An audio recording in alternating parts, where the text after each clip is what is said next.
连生宝贝都不会叫，那你会叫什么？叫地鼠吗？哼！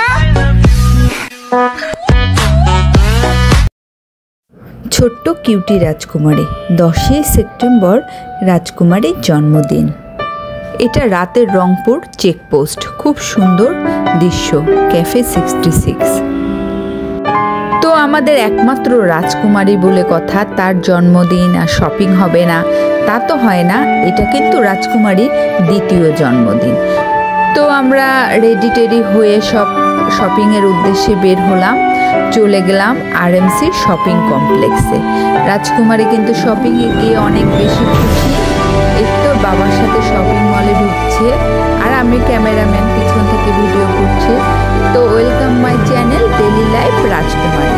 আমার কিউটি বুড়িটা কিন্তু আমার মতনই শপিং করতে খুব পছন্দ করে। তো শপিং মলে ঢোকার সাথে সাথে দুটি ডল দেখে সে ডলের সাথে যায়, ফান করছে, দুষ্টুমি আসলে।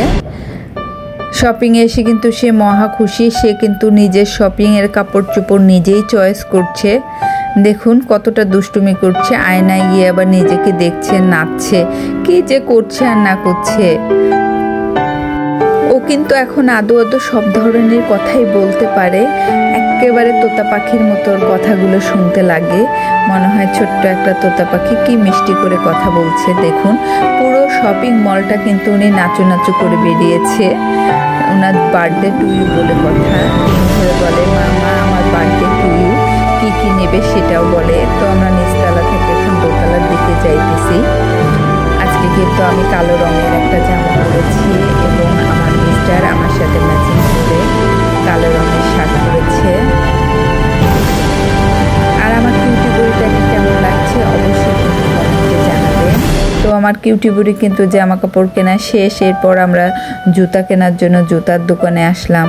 সেখানে এসেও কিন্তু সে নিজেই চয়েস করছে কোনটা নেবে কোনটা নেবে না, যদিও বড়দের জুতা চয়েস করছে।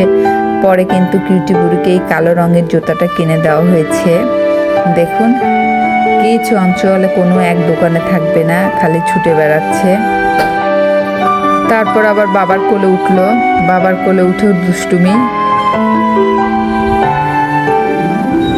তারপর আমরা তিনজন আবার একটু ছবি তুলছিলাম, ভিডিও করছিলাম। দেখুন কতটা দুষ্টু, একবার আমাকে কিচ্ছে দিচ্ছে, একবার ওর বাবাকে কিস করছে। খুবই চালাক আসলে, এখনকার ডিজিটাল বাচ্চারা অনেক বেশি চালাক হয়। আমার মেয়েটাও খুব চালাক, খুব কিউট। ওর জন্য সবাই দোয়া এবং আশীর্বাদ করবেন। 10ই সেপ্টেম্বর 2023-এ আমার মামা দিতে এসেছে। আমার কন্যা সন্তানের একটি অনেক ইচ্ছা ছিল, ঈশ্বরের কাছে অনেক প্রার্থনা করতাম, একটি মেয়ে আমার খুব শখের ছিল। তো ঈশ্বর আমার মনের আশা পূরণ করেছে। আর আমার মেয়েটা এত কিউট, এত সারাদিন বাড়িতে পুরো বাড়িটাই মাথায় রাখে, এরকম আসলে একটা মেয়ে পাওয়া ভাগ্যের ব্যাপার। আমি ঈশ্বরের কাছে অনেক বেশি কৃতজ্ঞ, ঈশ্বরকে অনেক অনেক ধন্যবাদ। তো আমার রাজকুমারীর জন্মদিনের বিভিন্ন ভিডিও, ছবি এবং মিনি ব্লগ নিয়ে অবশ্যই চলে আসবো আবার নতুন ব্লগ নিয়ে।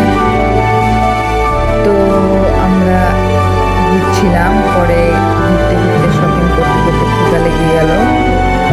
রয়্যালিটিতে গেলাম কিছু খাওয়ার জন্য, রয়্যালিটির খাবারগুলো ভালো লাগে। তো ওখানে বসে আবার আমরা মা মেয়ে কিছু ভিডিও করছিলাম।连生宝贝都不会叫，那你会叫什么？叫地鼠吗？哼！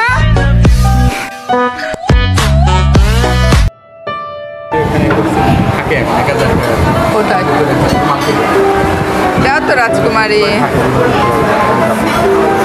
দাও তো। দশমীর পরের দিন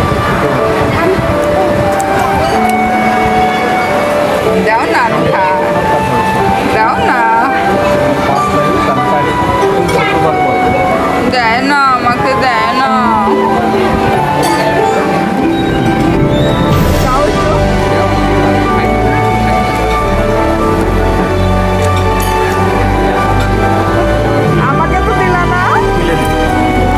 দেখুন কতটা দুষ্টু, বাবা চকলেট কিনে দিয়েছে। আমি বললাম আমাকে একটু চকলেট দাও মা, আমাকে কিন্তু দিল না, বললো না বেরিয়ে দিচ্ছে। আর ও বাবা চাইলে ওর বাবাকে দিয়ে দিল। আসলে মেয়েরা মনে হয় বাবাকেই বেশি ভালোবাসে। তো উনি আবার মেনু কার্ড দেখছে, উনি খুব শিক্ষিত মানুষ, তো উনি পড়াশোনা জানে, কি খাওয়া যায় না খাওয়া যায় উনি চয়েস করে দিচ্ছে। তো আমরা নাচোস খেয়েছিলাম, বার্গার খেয়েছিলাম, এই আর কি। তো আমাদের ভিডিওটা কেমন লাগলো অবশ্যই কমেন্টে জানাবেন, এবং আমাদের চ্যানেলটাকে সাবস্ক্রাইব করবেন। এই তো রাজকুমারীর শপিং শেষ। রাজকুমারী কিন্তু অলরেডি অনেক শপিং করে গুছিয়ে নিয়েছে, এখন বাসার উদ্দেশ্যে রওনা দেবে। এই টেডি বিয়ারটা ওর পছন্দ হয়েছে, নিয়েছে এবং বসার একটু পর্যন্ত নিয়েছে। রাজ্য আর্যকে আজকে নেওয়া হয়নি, ওদের আজকে ক্যারাট ক্লাসেস ছিল,